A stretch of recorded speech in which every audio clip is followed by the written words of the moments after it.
Okay, we've got another swarm. Wow. Look at that.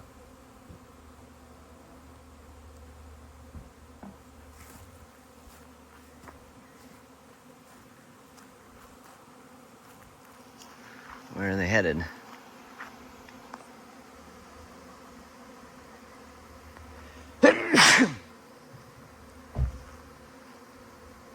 Looks like they're headed up to that tree. Wow. It looks like they came from that box right there.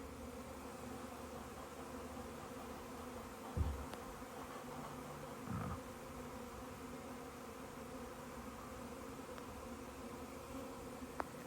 Alright, I'm gonna walk right through them.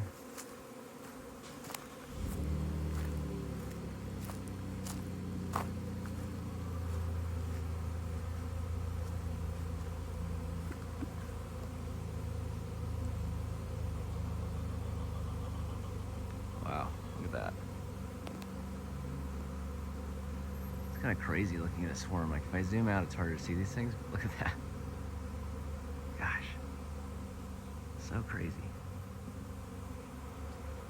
They're sort of coalescing in this area.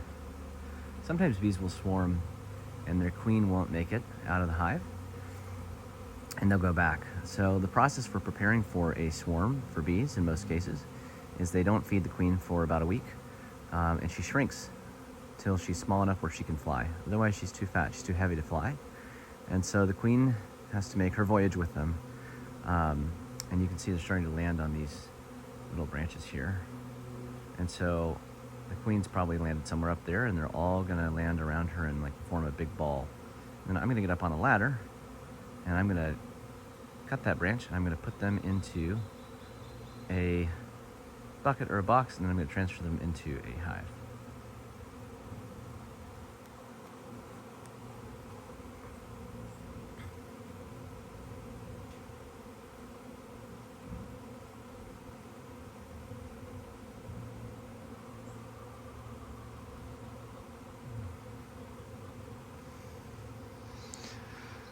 Now it's gonna hurry up and wait. Okay, here's from a different angle. It looks like they're actually farther over in the neighbor's yard. So I may have to go to that neighbor's house and get them from there.